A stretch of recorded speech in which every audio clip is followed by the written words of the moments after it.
محمد وآل محمد اللهم صل على محمد وآل محمد اللهم صل على محمد وآل محمد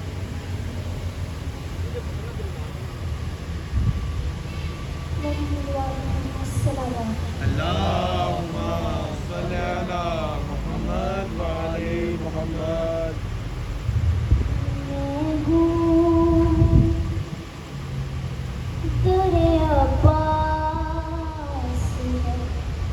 اور میری جبی ہے میں ہوں در عباس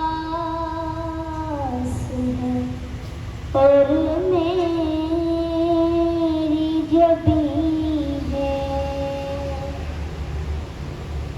سب کہنے کی باتیں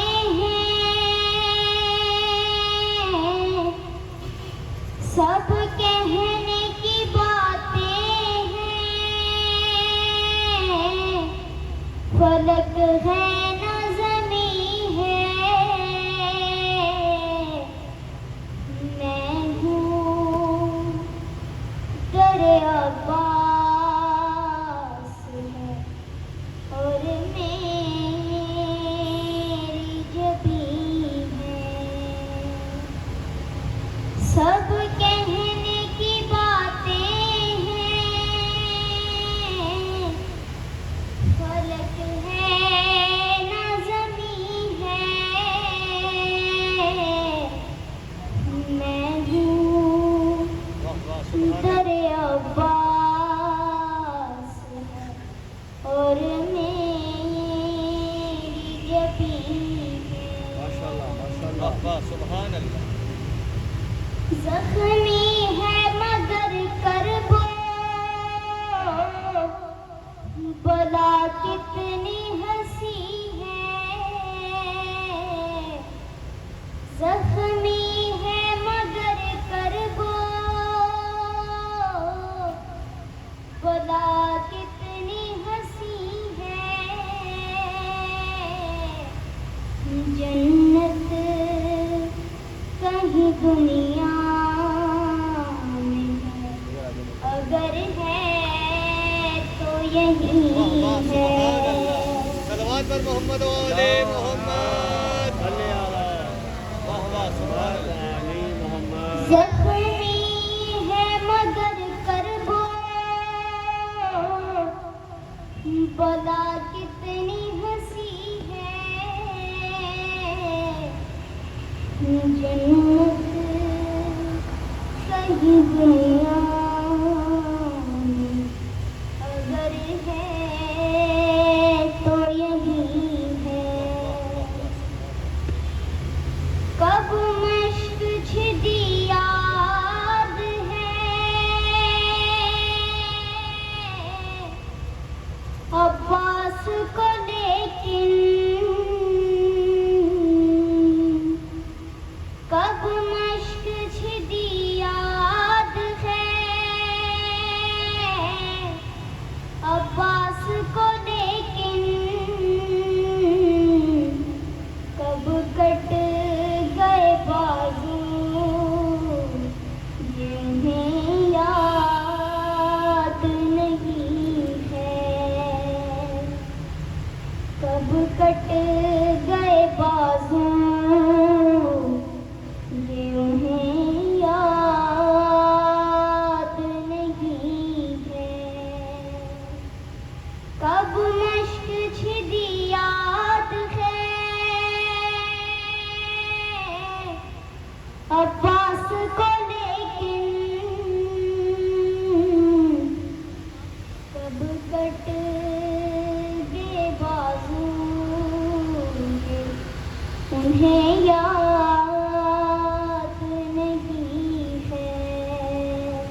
جب باپ کا لاشا تو سکینہ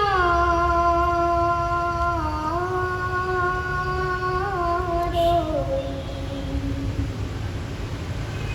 شمر نے مارا جو درا، شمر نے مارا جو درا تو سکینہ روئی، دیکھا جب باپ کا لاشا تو سکینہ روئی، نہ ملا پانی اسے آگ بجھانے کے لیے،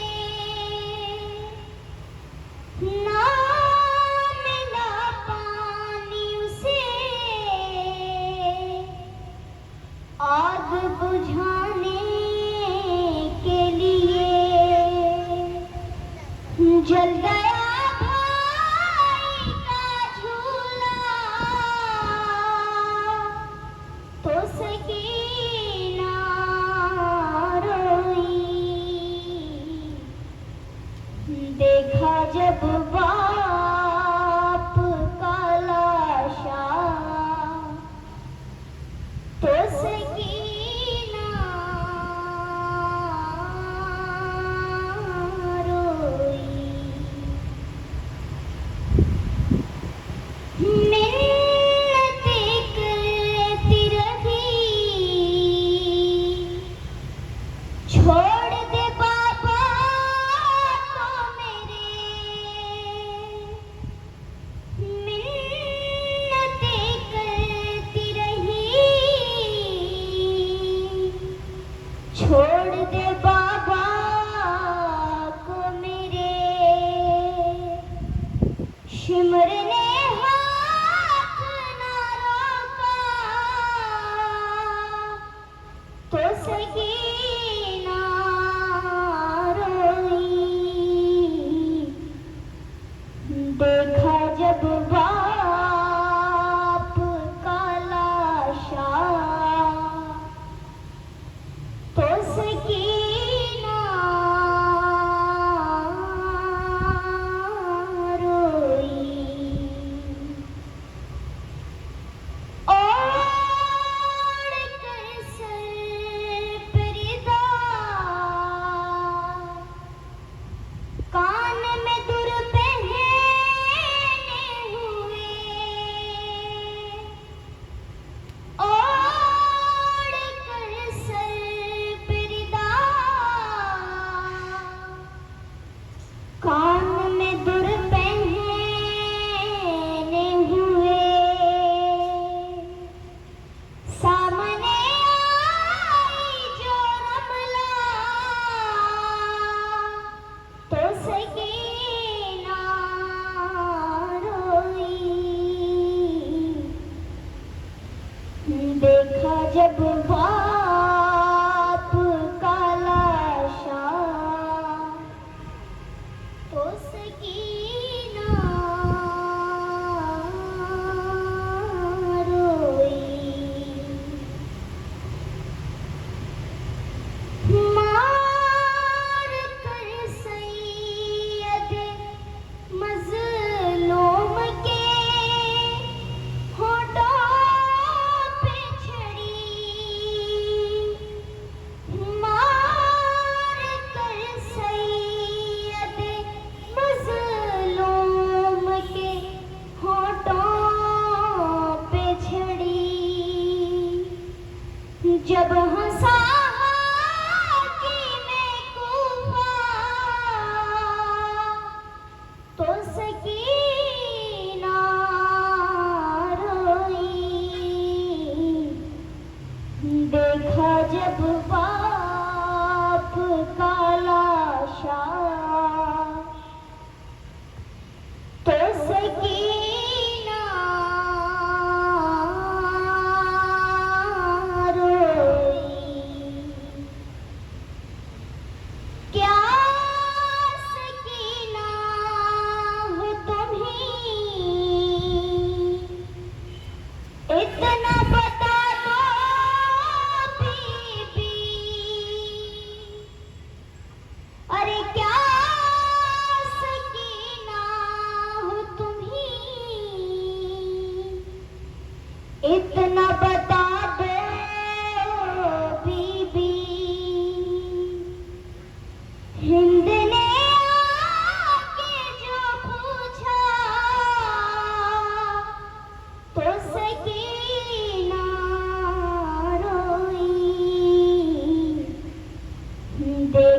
جب باپ کا لاشا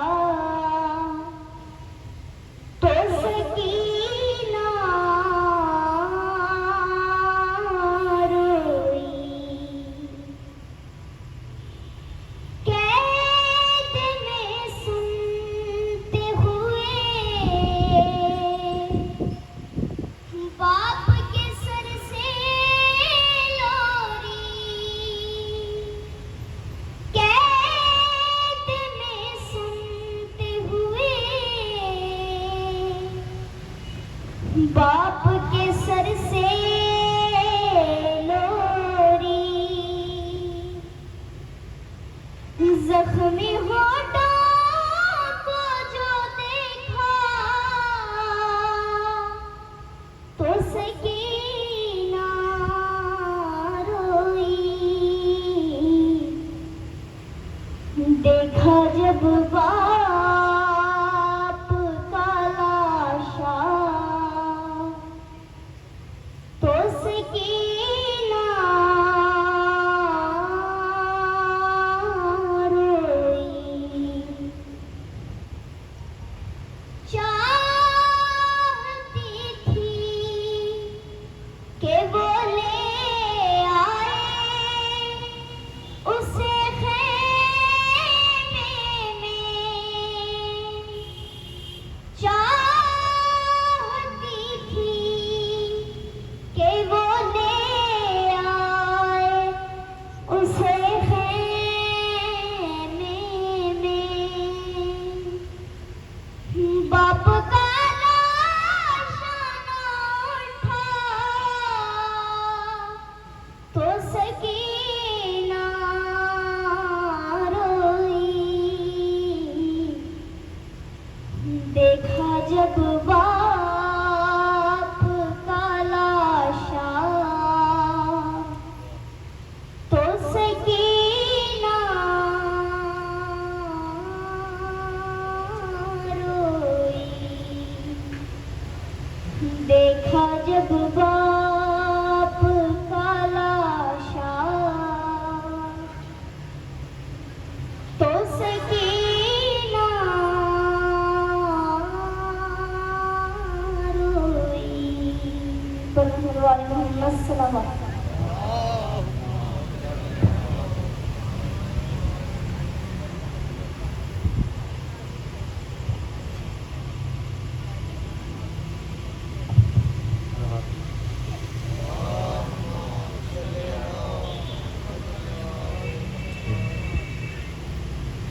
فاطمہ صلوات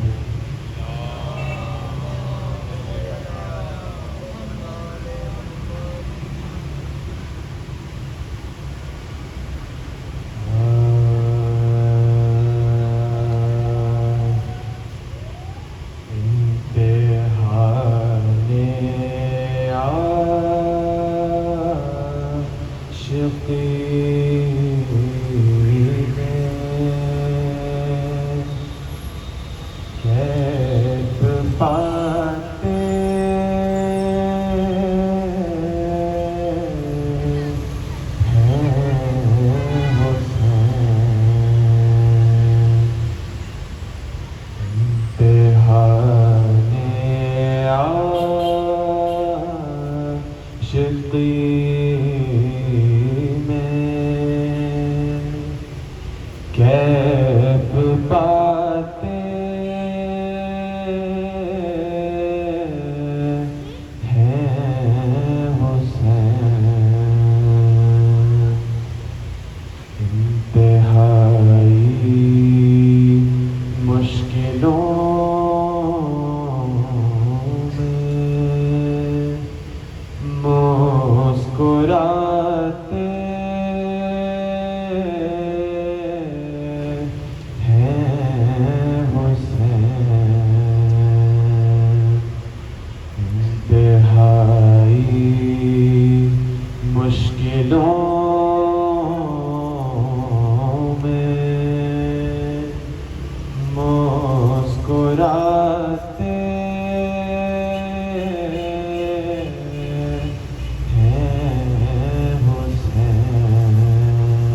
لا فتح الا علی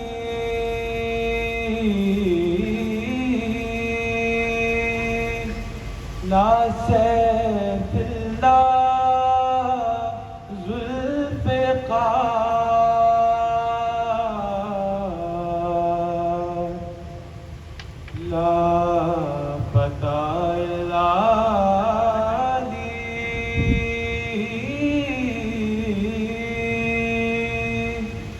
لا سیف اللہ ذوالفقار پڑھتے جاتے ہیں فرشتے بڑھتے جاتے ہیں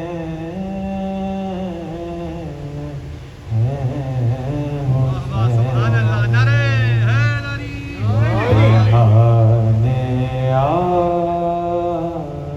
حیدری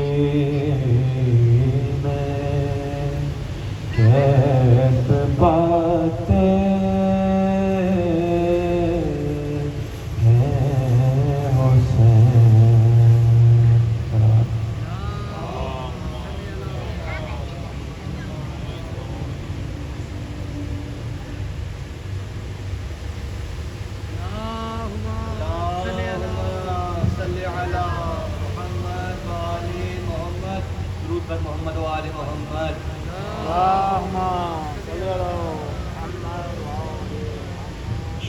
فاتحہ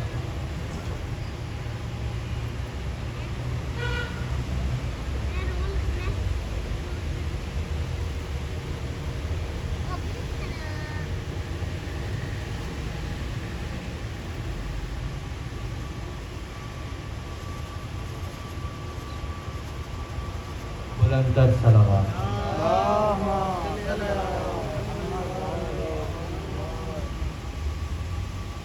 جب کربلا سے صفت نبی کے حرام چلے جب کربلا سے صفت نبی کے حرام چلے سجاد ساتھ رانڈوں کے بعد چشم نام چلے سجاد ساتھ رانڈوں کے بعد چشم نام چلے ہمراہ لے کے قافلہ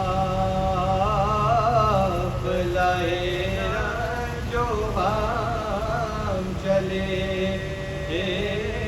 زینب پکاری پیٹ کے سر بھائی ہم چلے زینب پکاری پیٹ کے سر بھائی ہم چلے الفت جو تھی کمال شہ مشرق سے پٹ کے مزار حسین سے روئی لے پٹ کے مزار حسین سے پھر گرد پھر کے لاش کے زہرا کی میں لبا بولی کہ السلام